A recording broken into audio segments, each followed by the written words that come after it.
l'organisation de ce colloque de la part de la Première ministre Sophie Winmess. Je t'en prie, Julie.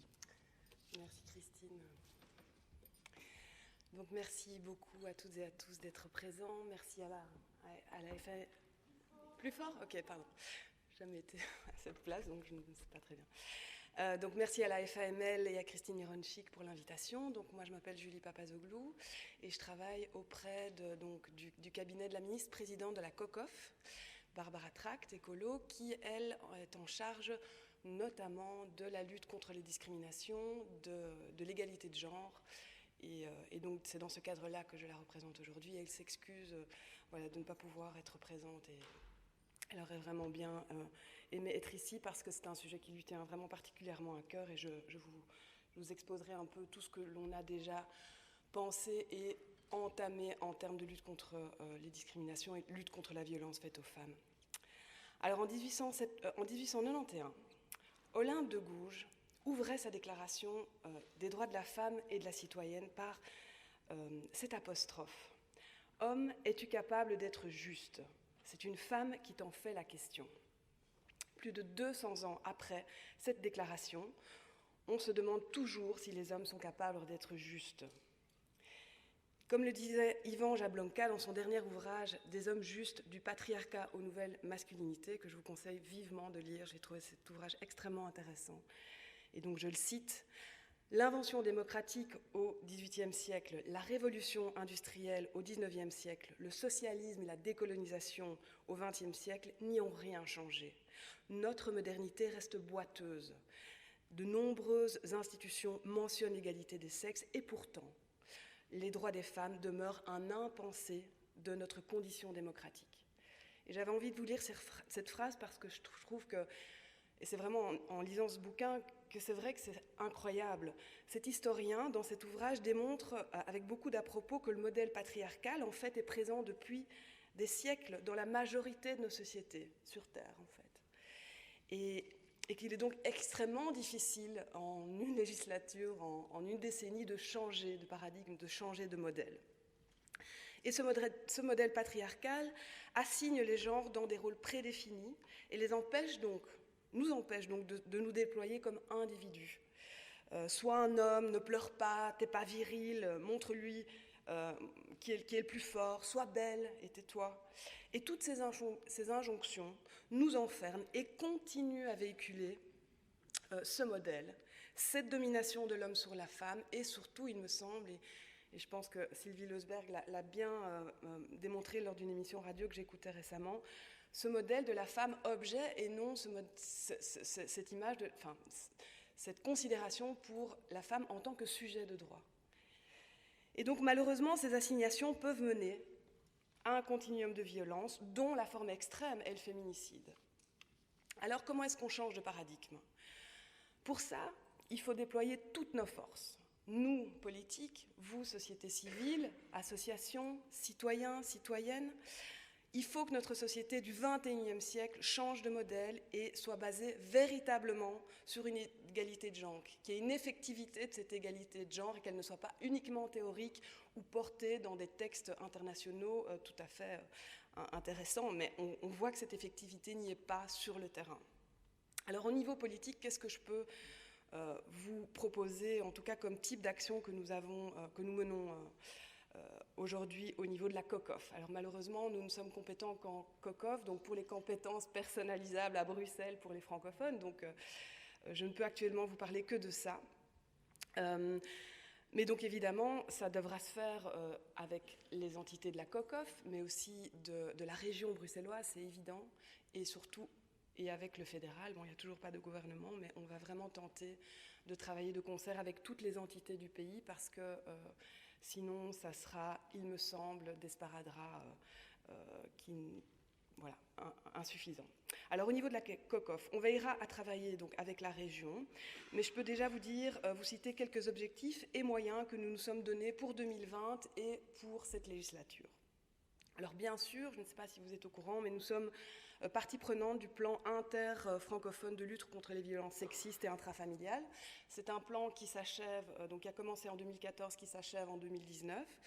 Et donc, il y a encore eu des dernières réunions qui ont eu lieu. Il est en train d'être évalué et nous sommes en train d'élaborer le futur plan 2020-2024.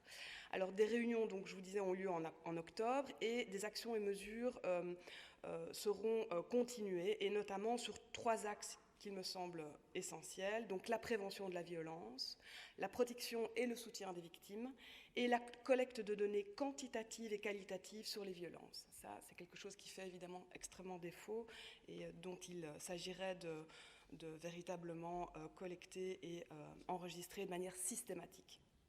Alors, le nouveau projet de plan sera rédigé notamment sur base du rapport alternatif de la coalition Ensemble contre les violences faites aux femmes, qui est donc un rapport alternatif issu de la Convention d'Istanbul. Hein. Nous sommes en train de décortiquer ce rapport alternatif et nous allons bien sûr en tenir compte pour la rédaction du futur plan. Alors, au niveau de la prévention, vous savez peut-être qu'il existe une ligne d'écoute sur les violences conjugales, et nous subventionnons cette ligne d'écoute avec la région wallonne.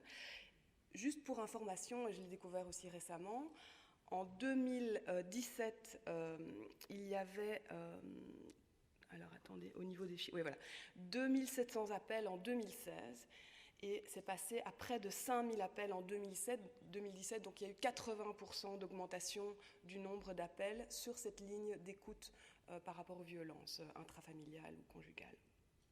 Et nous allons évidemment continuer à soutenir ce numéro. Alors au niveau des campagnes, donc nous sommes compétents également au niveau de la prévention et de la promotion.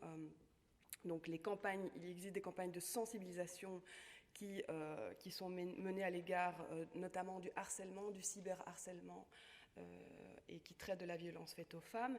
Et donc c'est la fameuse campagne « Arrête, c'est de la violence ». Je ne sais pas si vous avez pu en prendre connaissance, elle est sur Internet. Il y a 4 petites capsules que je trouve pas mal, qui sont assez trash, si je peux m'exprimer ainsi, mais qui, il me semble, prennent en compte les dimensions de cyberharcèlement chez les jeunes. Et donc cette campagne, grâce à l'accord de Barbara Tract et de sa collègue Christy Montréal, elles ont donné leur accord pour que ça soit renouvelé, notamment en 2020. Et donc c'est la communauté française et le service de la communauté française qui avait été à l'initiative de cette campagne. Et donc nous la renouvelons pour 2020 car elle nous semble extrêmement pertinente.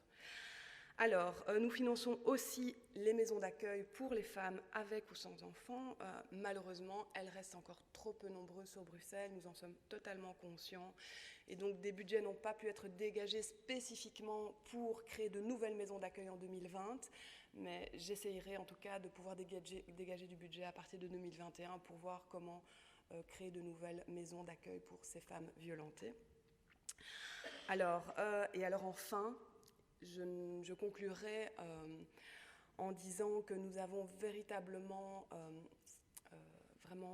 mis le paquet, entre guillemets, sur quelque chose qui nous tient à cœur, qui est l'éducation à la vie relationnelle, sexuelle et affective, donc l'EVRAS. Et par chance, c'est un sujet qui a également été abordé par la ministre de l'enseignement de la communauté française, ça se retrouve dans les déclarations de politique de la communauté française et de la région bruxelloise. Donc c'est intéressant que l'on se rende compte qu'en fait, si l'on veut contrecarrer les mécanismes de violence faites aux femmes, ou en tout cas l'irrespect, et c'est ça, et cela, il faut absolument mettre le paquet sur l'éducation dès le plus jeune âge. Et donc nous, on prône une généralisation de l'EVRAS dès la maternelle. Je pense que Delphine Chabert a fort relayé aussi ça au niveau du Parlement, dans son travail parlementaire. Et donc, on a augmenté pour 2020 les budgets dédiés aux heures d'animation dans les écoles. Alors, juste pour que vous sachiez, aujourd'hui, on touche les écoles au niveau des animations EVRAS à hauteur de 15% des élèves, ce qui est totalement insuffisant. Insuffisant, on est bien d'accord.